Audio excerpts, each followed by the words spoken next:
Welcome back to another episode of Lost Codex Legends. My name is Jesse, and today we are talking about a character who many of you know. Many of you know from the classic days, many of you know from Cataclysm, from Heroes of the Storm.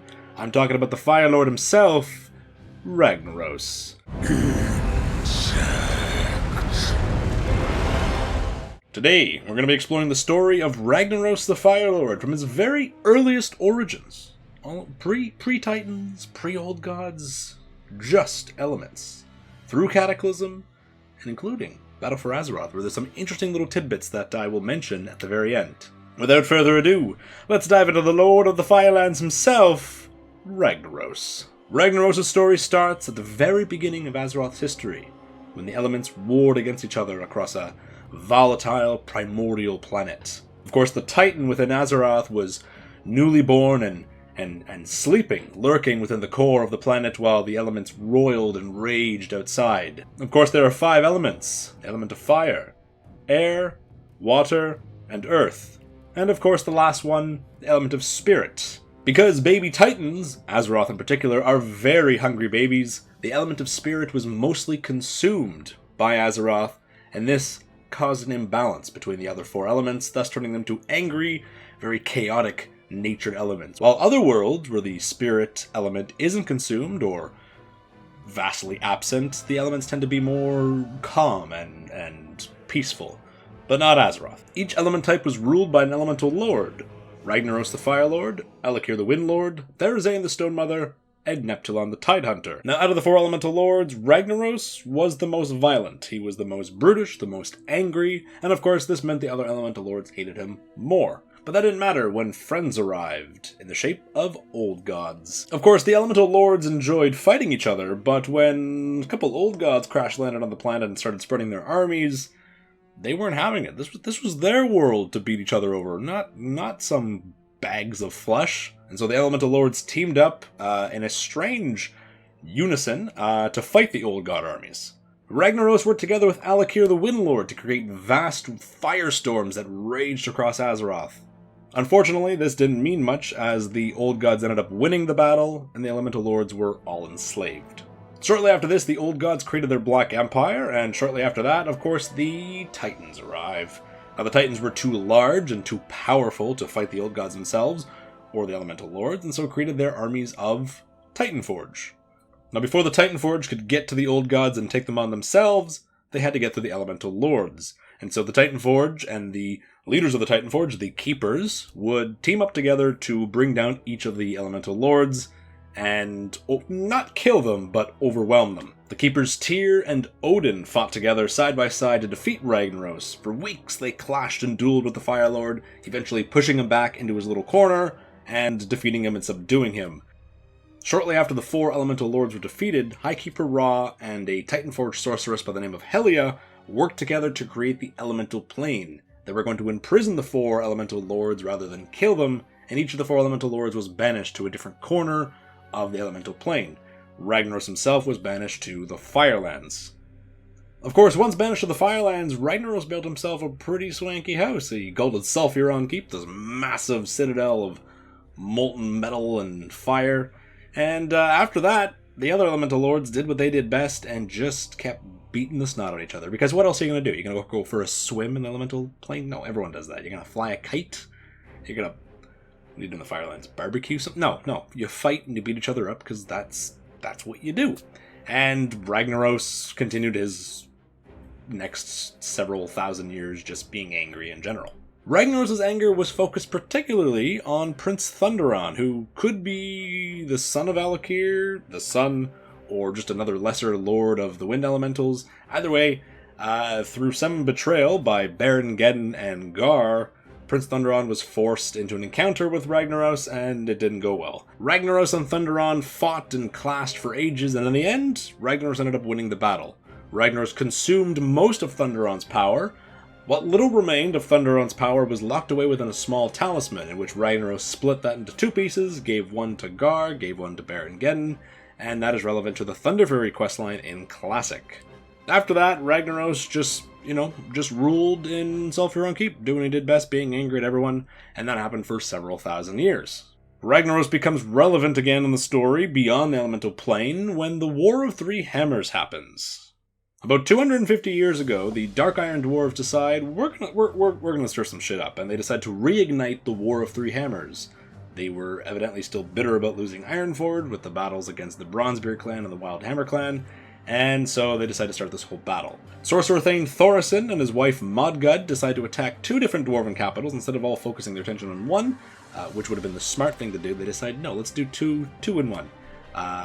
Sorcerer Thane attacks Ironforge, his wife attacks Grim Batol. Unfortunately, Modgud was defeated at the battle for Grim Batol, and Thorison was forced to retreat from Ironforge back to his capital city, named after himself, Thorison. Because that's what you do, you name a city after yourself. Sorcerer Thane Thorison knew that the other two clans, Wildhammer and Bronzebeard, were coming for him. Ironforge was pissed that they had dared to march on them, and Grim Batol had suffered some spooky dark magic as Modgud had died, because she wielded, at the time, a very spooky knife. Both armies are now marching towards Sorcerer Thane, and he realizes, I can't hide in my stupidly named city for forever, and so he does something desperate. Thorison, who is desperate to turn the tide of battle, decides to call upon 7 of his most powerful allies. These allies are patriarchs and matriarchs of the Dark Iron Society, as well as others who happen to have great knowledge of different kinds of power. These 7, along with Thorison, decide to tap into ancient sleeping powers beneath the earth in hopes of finding something that could help them win against the battle. But Thorison, who is consumed by rage and sadness at the loss of his wife, confusion, desperation, all of this leads to the failure of the ritual, or perhaps the success, depends how you look at it, and the whole thing goes exactly as planned, as you can imagine. Instead of finding some ally beneath the earth to help them fight and win this war, they find Ragnaros, and Ragnaros is free from his banishment and called into the world by Thorison. Ragnaros' return into the world shattered the Red Ridge Mountains and created the massive volcano we now know as Black Rock Mountain, a Hearthstone adventure! And on either side of it we have the Searing Gorge and the Burning Steppes. Of course, in these surrounding areas, firestorms and vast explosions raged on as Ragnaros was brought into the world, and these explosions not only destroyed the city of Thorison, but also killed Sorcerer Thane Thorison himself and the 7, who are now ghosts in the Blackrock Depths boss encounter. Now, without a leader, the Dark Irons are completely enslaved by Ragnaros. So, good job, buddy. Good job, Thorison. That's my commentary on the war. Now, even though the Dark Irons are enslaved, some of them are actually completely in awe of Ragnaros' power and are, digging what happened. Like, hey, that's pretty cool. That, did you see that explosion? That was sweet. And some of them actually revere and worship Ragnaros as a god. This disaster did have one good thing about it, and that was it completely halted the armies of Bronzebeard and Wildhammer, and they were not willing to face the terrifying might of Ragnaros and retreated back in the other direction. At this point, Ragnaros decides to take up residence within Blackrock Mountain, and eventually makes his way down to settle within the cozy, warm corner of the Molten Core. At some point, after moving to the Molten Core, one of his elemental lords was really just tired of his shit. Lava Lord Rakor, doesn't matter, was tired of the backstabbing nature of fire elementals, and really just wanted out of there. In a risky gambit, he angered Ragnaros and was expelled from the Molten Core, which he was totally okay with, and ordered to guard Blackrock Depths alone. So he gets to bully some Dark Irons and doesn't have to stay with his other fellow fire elementals. Sweet deal. Good job, Rakor. Doesn't matter. You're a rock. Who cares? Fast forward to the classic days, where Ragnaros has stayed within Molten Core this entire time. Now, apparently his apocalyptic forceful summons into the world has left him a little bit weakened, and even though he's still stupidly powerful, he's still pretty weakened compared to the days where he ruled over a decent chunk of Azeroth's primordial surface. And because of this, he is gathering his strength so he can once again burn away Azeroth and take it for himself. Within the Molten Core, there is a burning lake, and within this burning lake, Ragnaros is having one hell of a nap. This burning lake serves as a rift between the Molten Core and the Firelands, where elementals are able to pour easily into the Molten Core, thus giving Ragnaros the proper amount of elemental lords and fire lords to not only rule over the Dark Irons, but also keep everyone in check and cause havoc on the surface and, do what elemental lords do best and just be angry at everyone. Chief among Ragnaros' agents is Major Domo Executus, a elemental salamander reptile. We don't know, they're weird. Kind of like Naga, but not related to Naga at all. This cunning elemental is the only one capable of waking up Ragnaros from his nap, which seems like an awful idea, and probably don't recommend. Now, within the Molten Core stirs Ragnaros, and outside the Molten Core is Ragnaros' army of Dark Irons, who have been carving out a brand new city called Shadowforge City, which for the record is a much better name than Thorison City. And they've lived here for the last several hundred years, enslaved by the Firelord. Now, there's some contradiction here in terms of what Ragnaros and his Dark Irons did with the rest of the mountain. The original lore states that Ragnaros and his army of Dark Irons decided to wage war on the upper occupants of Blackrock Mountain, who were the Blackrock Orcs, and of course Nefarian and his Black Dragons. The contradiction here comes from Chronicle 3, which states that for more than a decade, there was a tenuous truce that prevented the Minions of Flame from waging war with the remains of Deathwing's brood, the Black Dragons in the Upper Spire, and the Blackrock Orcs. And the way I see it, we can have both the tenuous truce and the infighting going on in the Spire. If any Dark Irons or Fire Elementals crawled too far out of the depths and into the Upper Spire, or any Blackrock Orcs or Black Dragons went too far into the depths, obviously crossing of territories, clashing, fighting, some deaths happen. As long as it's not a full-on war, I think both Nefarian and Ragnaros would be pretty A-okay. But that's okay, because a full-on war happens anyway when the Alliance and Horde come in and ruin everyone's day, as we normally do. The original lore states that Ragnaros had uncovered the secrets of creating life from stone, and planned to use that to create an unstoppable army to conquer the whole of Blackrock Mountain. Again, that's classic lore, that's vanilla lore. It doesn't really make much sense. Well, why would he not make minions of fire over stone? Again, it's classic lore, so there's not a, it's really old stuff. Chronicle is new, so we're going to go with the truce happened more than not. During this time, while he's gathering power within the Molten Core, in Sulfuron Keep and across the Firelands in general, many of his elemental princes are just fighting each other because they got nothing else to do. They're battling each other for dominance in Ragnaros' temporary absence. At some point, Ragnaros sends one of his ambassadors to mind over the Dark Irons that are looking for relics from Uldaman, Ambassador Infernus. He sends Infernus to Angor Fortress, and this just goes to show that Ragnaros does have influence beyond the mountain. Wherever he can send his fire elementals or the Dark Irons, Ragnaros' bidding is done. Ragnaros' influence, of course, is cut short, as a giant target is painted on his forehead, as the Alliance and Horde is getting ready to officially raid the Molten Core. Of course, one of the core vanilla classic experiences. Raiding the Molten Core and killing Ragnaros is part of the World First that is going on in Las Vegas right now. Ragnaros, of course, is ill-prepared for this attack as the Hydraxian Waterlords recruit the Alliance and Horde after hearing tales of not only his plans to conquer Azeroth, but whispers of ancient treasures that can be found within his domain. The Horde and the Alliance, alongside the Hydraxian Waterlords, storm the Molten Core and take out every single Fire Elemental, Corehound, Lieutenant that Ragnaros put in their path. Eventually, they are able to dispel the magical runes that are protecting Ragnaros, and because he's not full power, Ragnaros is defeated by the Raiders of the Molten Core, and thus banished back to the Firelands.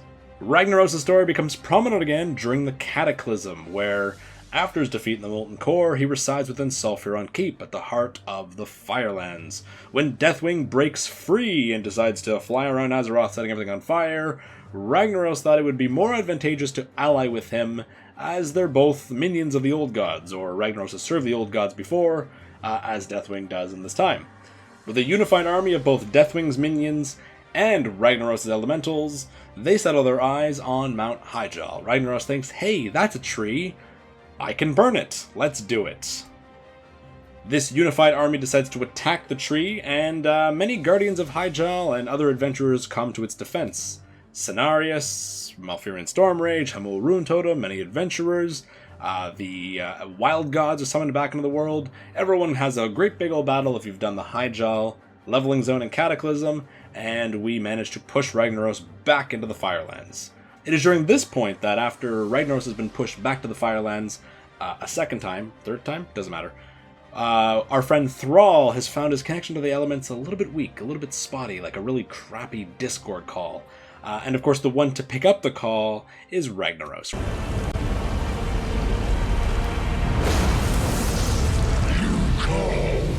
Little shaman, and the Firelord has answered. Ragnaros decides to FaceTime him a glorious vision of Nordrassil burning, Orgrimmar being destroyed, and thus prompting us to take the fight to the Firelands, where one by one we defeat Ragnaros' minions, kick down his door, we fight some turncoat druids in there, and decide to bring the fight right to Ragnaros at his seat of power. Here we take the fight to Ragnaros directly, and as the fight rages on, Ragnaros decides he's going to try and flee. He's going to try and gather some more power because I'll get you next time, as every villain says, but we say, no, you're not going anywhere. We prevent that from happening, and we end up defeating Ragnaros in the Firelands. Now, this is the second elemental lord to die within his own seat of power, but Cenarius states that the primal power that Ragnaros represents, that Ragnaros truly was, at his core from the very beginning, can never truly be vanquished, and in time, another will take his spot. Now, Ragnaros' death does free the Dark Irons from total enslavement, but some of them kinda still think he's really cool and decide to still worship him, even though he's completely, or apparently completely gone. Fast forward through Legion, where a new Firelord is chosen by the shamans. Won't get into that, because it's not Ragnaros. Now, during Battle for Azeroth, a group of Dark Irons called the Cult of Ragnaros, man, these guys are great at naming things, are actually trying to bring back Ragnaros in the Firelands. The Alliance player who is doing the Dark Iron recruitment scenario and the Anvil Thane go to the Firelands and accidentally stumble upon this cult trying to resurrect Ragnaros from the pool that he dies in. You can actually see his remains kind of floating there. The leader of the cult, High Justice Grimstone, states that he believes Moira Bronzebeard, or Moira Thorison rather, is a weak leader for the Dark Irons and thus tries to resurrect Ragnaros. We of course stop him in his plans, but he does escape, and that's it. We don't really know if Ragnaros can be revived. They were trying, doesn't mean it's possible, and that's about it. So, where does that bring us now? Speculation on Ragnaros' future? Maybe? Well, the cultists got away. The cult is not totally gone. High Justice decided to leave, as he does in the Ring of Law fight. So, potentially, he could show up later to try and resurrect Ragnaros again. We really should. Hamul Rune Totem in Firelands says that we should maintain a constant vigilance over the Firelands. And we haven't been. We clearly haven't been. So, I mean, I guess the Shamans and Legion did, but since then, who let the Dark Irons in? We really should watch that. The current Firelord of the Molten Core, Smolderon, is MIA.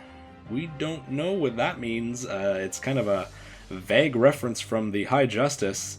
So there's currently no Firelord, or he's missing. And with the old gods on the rise, N'Zoth is free. Likely, could the other old gods return? Does that mean more elemental lords are going to return? Does that mean we're going to have round 3 with our buddy Ragnaros? Third time's a charm. By fire be purged! Ragnaros returning is definitely a possibility, given how much of a classic character he is. I mean, he's just that. He is the face of Classic with this amazing art that Blizzard made for the launch of Classic World of Warcraft. And I'm just going to say, the other hand pose, not the one holding Sulfuras, is perfect to put in the Lost Codex globe. I'm just saying, it was a perfect opportunity. We took it. Don't judge us. It's amazing. Look at that thing. But is there a future for Ragnaros to come back later on? Definitely. He's one of those characters that we all know and love from the original World of Warcraft, iconic quotes and so many other things. So he's shown up in the Nexus as a hero. So it's definitely possible. I know some people don't like when characters return or come back, but he's an elemental lords, who they can't really die, I guess, and it's really not that big of a stretch if somehow Ragnaros manages to return to power.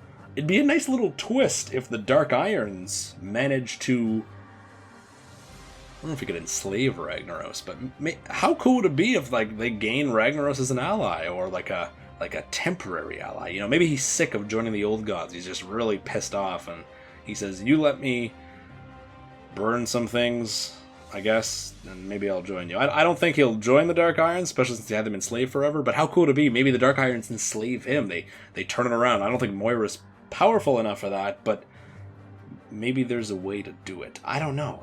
Do you guys want to see Ragnaros return? I wouldn't mind. That'd be cool, as long as it makes sense and, you know, we get to see him versus Smolderon. We need Smolderon to have his own model, first of all. This weird fire demon is... What is that? What is that? What are you? That's weird. Let's give him his own model, and then we can have him versus Ragnaros and set the whole world on fire. That'll be fun. But that's all we got. That's it. Ragnaros' story is nice and simple.